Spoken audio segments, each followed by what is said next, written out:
नवरात्रि में आप सभी के बहुत सारे सवाल मुझे प्राप्त हो रहे हैं कि क्या शाम के समय में भी स्नान करना जरूरी है, और साथ ही आप सभी यह भी प्रश्न कर रहे हैं कि हम अपने मंदिर की साफ सफाई कैसे करें, क्या वहां पर झाड़ू पोछा लगा सकते हैं। तो पूरी जानकारी और अन्य जो सवाल आपके मुझे मिल रहे हैं कई तरह के, उनका सभी का सवाल आपको इस वीडियो में जवाब प्राप्त हो जाएगा। देर न करते हुए शुरू करते हैं। जय माता दी, हर हर महादेव। पावन नवरात्रियों में माता रानी घर घर में विराजमान होती हैं और सदा सर्वदा खुशियों के भंडार भरती हैं।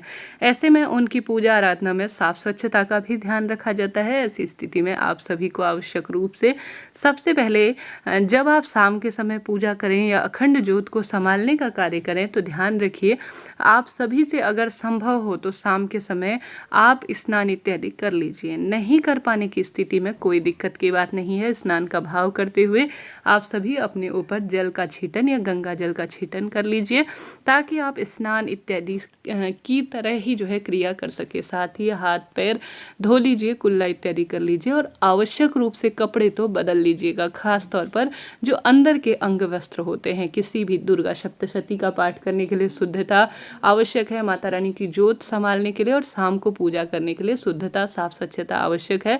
तो आप सभी शाम के समय कम से कम कपड़े बदल लीजिए और स्नान का भाव करते हुए यह कार्य जरूर से कीजिएगा। इसके बाद ही आप अपने मंदिर में प्रवेश करें, शाम की पूजा को संपन्न करें। देखिए, स्नान करना आवश्यक नहीं है शाम के समय।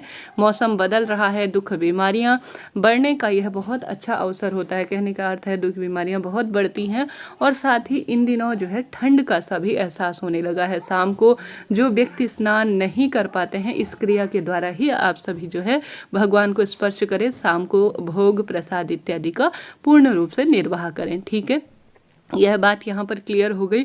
दूसरा प्रश्न आप सभी का मुझे प्राप्त हो रहा है कि हमने अपने मंदिर में जो सामग्री, जो चीज़ विराजमान कर रखी है, जैसे ज्वारे बो रखे हैं, घट स्थापना या जो फूल माला इत्यादि हो जाती है, तो क्या हमें अपने घर की जो मंदिर है वहाँ पर झाड़ू लगाना चाहिए, पोछा लगाना चाहिए? तो आप सभी वहाँ पर झाड़ू और पोछा नहीं लगाएंगे।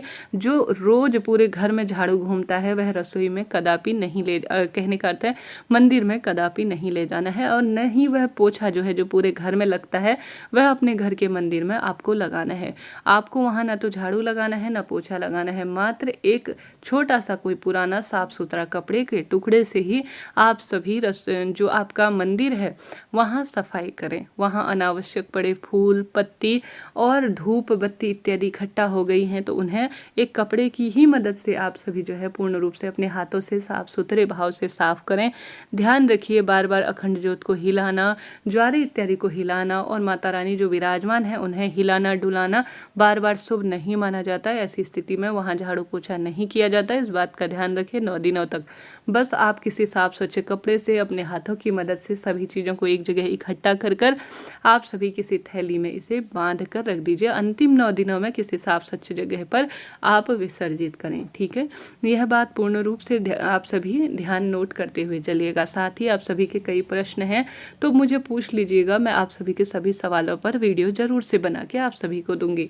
साथ ही आप सभी को यह भी सवाल मुझे प्राप्त हो रहे हैं कि क्या हमें रोज नया भोग लगाना चाहिए, और जो पान का पत्ता और हमने लौंग इलायची भोग स्वरूप माता को समर्पित कर रखी है उसका क्या करें?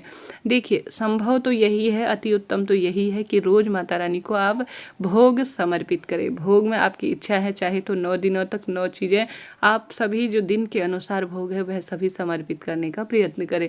नहीं तो जो है जैसा है उसे माता रानी का दिया हुआ है उन्हें समर्पित करें। साथ के साथ लौंग का जूड़ा, बताशे, यह तो आप सभी आवश्यक रूप से प्रयत्न करें माता रानी को भोग स्वरूप समर्पित करें। परंतु किसी कारण से आप जो है लौंग इलायची जब भोग स्वरूप समर्पित करने के बाद उसका क्या करना चाहिए? जैसे आप सभी का कल मुझे प्रश्न प्राप्त हो रहा था, तो पान जो है हमने चढ़ाया है, क्या उसे प्रसाद स्वरूप हम ग्रहण कर सकते हैं? घर के पुरुषजन या महिला उसे थोड़ा थोड़ा मात्रा में प्रसाद स्वरूप ग्रहण कर सकती हैं, कोई दिक्कत की बात नहीं है। साथ ही जो लौंग है या अन्य चीज़ है जो ऐसा लगे कि हम इसे प्रसाद स्वरूप ग्रहण नहीं कर सकते हैं, तो छोटे से हवन कुंड का अर्थात छोटे से एक सकुरे में हवन की सामग्री संविधा डालकर आप अग्नि में इसे पूर्ण रूप से समर्पित कर सकती हैं। यहाँ वहाँ अनावश्यक इसे न फेंके, इस बात का ध्यान रखें। ठीक है, यह बात हो गई। इसके साथ साथ आप सभी यह भी पूर्ण रूप से जान लीजिए कि इन नवरात्रि के पवित्र दिनों में घर पर कोई व्यक्ति अगर व्रत कर रहा है या स्वयं आप व्रती हैं तो बाल दाढ़ी नहीं कटवाना चाहिए, नाखून इत्यादि नहीं काटने चाहिए। इस चीज़ का ध्यान रखते हुए अपनी पूजा आराधना को संपन्न करें। बालों में इन दिनों तेल और सुगंधित चीज़ें जिनमें सुगंध होता है और साथ ही शैम्पू जिनमें अंडा इत्यादि और कई तरह के जो अपशिष्ट पदार्थ होते हैं वह मिलाए रहते हैं, उनका भी प्रयोग करने से आप सभी बचें। यह जो है कहीं ना कहीं हमारे व्रत को खंडित करने वाले कार्यों के रूप में होता है। पूजा घर में जा रहे हैं तो आप चमड़े की वस्तु जैसे बेल्ट पहनकर कभी ना जाएं, सॉक्स वगैरह पहन के ना जाएं। बेल्ट और पर्स इत्यादि जो है इन चीज़ों को जो चमड़े से बनी हुई जो जीव जंतु होते हैं उनके मांस से बनी हुई कहा जाता है यह चीज़ें होती हैं, तो इन्हें पूजा घर में नहीं ले जाने चाहिए। बालों को पूर्ण रूप से बांध लीजिए, महिला भी अपनी बाल बांधे और सिखा पुरुष जन भी अर्थात चोटी को बांधकर सर पर कुछ रखकर अर्थात सर पर दुपट्टा, पुरुष जन कुछ टोपी इत्यादि पहनकर ही पूजा करें। और साथ ही पूजा माता रानी की कर रहे हैं तो आप सभी आसन का चुनाव जरूर से करें ताकि आपकी पूजा पाठ संपन्न हो, संपूर्ण हो और आपको पूजा का परिपूर्ण फल प्राप्त हो। इस तरह से आप सभी को अपनी पूजा का कार्य करना है। सरलतम भाव से सरलतम पूजा करें। अभी भी पूरा दूसरा ही दिन है आज, तो सरलतम तरीके से पूरे दिनों में किसी भी दिन कोई भी पाठ आप मंत्र जाप इत्यादि के लिए चुन सकते हैं। बहुत लाभकर और श्रेष्ठकर रहेगा। कन्या पूजन आप 9 दिनों तक नहीं कर सकते हैं तो एक एक दिन रोज कन्या को शाम के समय भोजन करवाएं।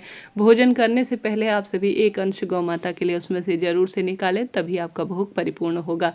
माता रानी को कोई भी भोग लगा रहे हैं तो इन दिनों आप सभी उसे 1-1.25 घंटे के भीतर ही उठा लीजिए और भोग में जो है सभी जनों को वितरित कर दीजिए। कहा जाता है नवरात्रि में यह चीज़ जो है कहीं ना कहीं अगर लंबे समय तक मंदिर में रखी रहती है तो नकारात्मक ऊर्जा उसमें घर कर लेती है, प्रवेश करती है और पूजा पाठ का फल खत्म हो जाता है। तो इन चीज़ों का आप ध्यान रखते हुए अपनी पूजा का आराधना को संपन्न करें। सुहागिन महिलाएं कोशिश करें कि पूर्ण रूप से सुहाग से युक्त होकर माथे पर तिलक और साथ ही मस्तक पर सिंदूर इत्यादि भरकर पुरुष जन भी साफ स्वच्छ होकर ही जो है पूजा करने के लिए जाएं, अत्यधिक शुभ रहेगा। साफ स्वच्छ कपड़े पहने, भले ही वह पुराने हों। कोई भिक्षुक जन इन दिनों घर पर कोई मांगने के लिए आता है तो उसकी मदद करने के लिए आप तत्पर रहें। घर की पूर्ण रूप से साफ सफाई करें, रसोई घर की साफ सफाई करें। ब्रह्म मुहूर्त में उठकर इन दिनों बहुत शुभता के रूप में घर पर माता रानी के भजन चलाना, मंत्र चलाना भी नकारात्मक ऊर्जा का नाश करता कर सकारात्मक ऊर्जा को भरने वाला होता है। इन दिनों में अपने आप में बहुत माता रानी की शक्तियाँ जागृत होती हैं। थोड़ा थोड़ा सामान कुछ ना कुछ दान करने का प्रयत्न करें। माता रानी का 16 श्रृंगार लाल रंग की वस्तु से बहुत लाभदायक माना जाता है। इस तरह से यह जानकारी थी। वीडियो उचित उपयोगी रहा हो तो लाइक करें, शेयर करें, सब्सक्राइब करें। कोई भी सवाल रह जाए तो पूछ लीजिएगा। सभी सवालों को आप सभी को वीडियो बनाकर प्राप्त करवाने का प्रयत्न करूँगी। जय माता दी।